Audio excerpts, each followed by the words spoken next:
Shalom. I am Rabbi Nathan Davidovich, speaking to you from Efrat, Israel, on behalf of the webyeshiva.org. This week's Torah reading, we have two different parshiot that are being read. The Parsha of Achrei Mot and the Parsha of Kedoshim. They're read together. And I'm going to talk about Parsha Kedoshim and a very important topic. And the topic is how we can attain holiness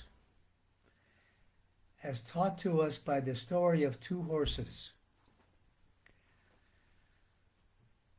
In this week's Parsha of Kedoshim, the Torah begins by telling us, "Speak to the children of Israel, v'amartu aleim, and say to them, Kedoshim tiyu, you shall be holy, ki ani Hashem Elokeichem, because I am the Lord your God." How are we supposed to be holy? How is a human being supposed to reach a holiness as commanded to us by God? There are many commentaries on this question as to how we can do it. The Davidovich, for example, often quotes that the way you reach a state of holiness is Kadesh atzmecha b'ma shemuter lecha. Make yourself holy with those things that are permitted to you. We have a lot of things that we can do, we're entitled to do. We can do them without violating any law, but if you do them just for the sake of material pleasure instead of trying to serve God or fulfill God's role, you're lacking. So what the Davidovich says is, make yourself holy with those things that are permitted. When you're eating, eat to serve God. When you're working, work to serve God. But there's another interesting thing. In this Parsha of Kedoshim, the Parsha itself gives us many examples of things that we must do in order to be holy. It's not just left to chance. So what does this Parsha talk about? This Parsha, this particular Torah reading, talks about the relationship between one human being and another. Talks about honoring parents, talks about not stealing. And it has the command which says, "V'ahavta l'reacha kamocha," you shall love your neighbor as yourself. And I'm going to focus on that aspect of becoming holy. V'ahavta l'reacha kamocha, the great Rabbi Akiva said, "Ze klal gadol b'Torah." This is an underlying principle of the Torah, meaning that every single commandment that we are commanded to do must be based on this concept of loving your neighbor as yourself. When we pray in the morning or any time, before we do a command, we fulfill a commandment. We often say a little short introduction, saying that L'Shem Yichud Kiddush U'Brichud, in God's name, I am doing this mitzvah, B'Shem Kol Yisrael, in the name of all Israel. We're thinking about our brothers, all of our brothers. When we do a commandment, we fulfill a commandment, not just for ourselves, we're doing it for everybody.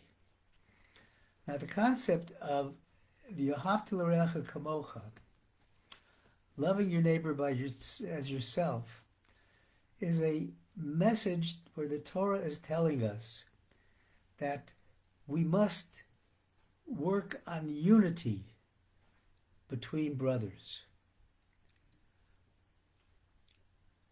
This concept is illustrated by a story about a king. There was a very great king who decided to take a trip. It was the middle of winter, and he took his royal carriage with two of his strongest horses to go a short distance. He wanted to visit somewhere.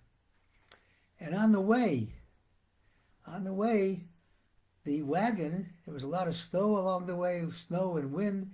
the wagon got stuck in the mud.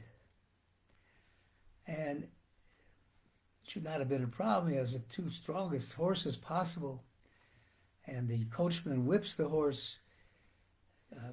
And the more he whips him, the horses struggle to get out. They can't do it. They're deeply mired in the mud, no matter what they do. And the king is forlorn, or he doesn't know what to do. He's standing by the side of his royal carriage. At that time, an old man in a rundown carriage with two horses, looked as old as the man himself, very weak, came by, and they saw that the king was stopped, so they stopped to see if they could help. And they recognized that the king, his carriage was stuck in the mud. So the old man said to the king, "Your Majesty, maybe I can help. Maybe I can have my horses hitched up to your wagon, to your carriage, and my horses will be able to pull you out." And the king laughed at him. He says, "What are you talking about?" He says, "I have the strongest horses in the kingdom, and they can't get this carriage out of the mud and out of the snow. How can yours?" He says, "Please, let me try." So the king said, "Okay, what do I have to lose?" So the old man unhitches the king's horses and puts his horses in place, ties it to the carriage. And he takes his whip and hits one of his horses to get it to move. And both horses jump up at the same moment.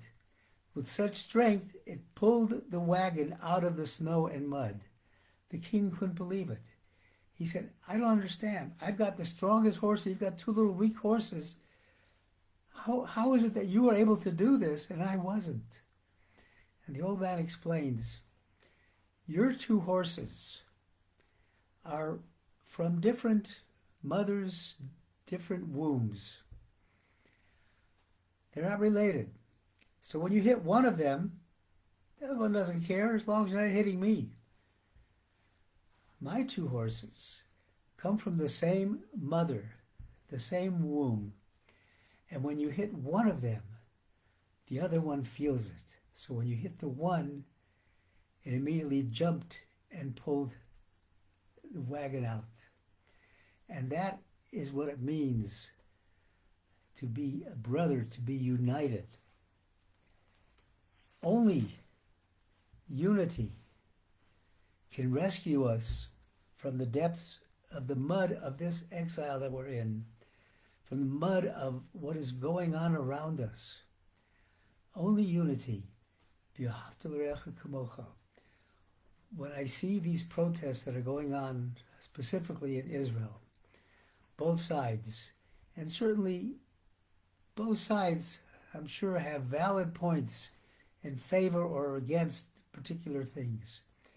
It's not a problem in discussing points of view, and people can disagree. We have this all the time in the Talmud. We have two great sages coming up with opposite opinions, but they loved each other. They never spoke ill of one another. And what we need to do as a Jewish people, specifically here in Israel and throughout the world, is to recognize that there is only one way to extricate ourselves from the mud that we are encased in, and that is through unity, through loving our neighbor as ourselves, not to speak ill of somebody else, not to call somebody else names, but to love your brother, even though your brother and sister disagree with your position. Don't call them names. Don't demean anybody. That's the purpose. That's the lesson of holiness we learn from two horses. The lesson of holiness is the lesson of achdut, the lesson of unity, as commanded, v'ahavta l'reacha kamocha, love your neighbor as yourself.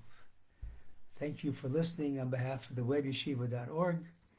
I wish everybody a wonderful Shabbat and a Shabbat of true unity. We can do it if we work on it, It's up to us individually. Shabbat Shalom.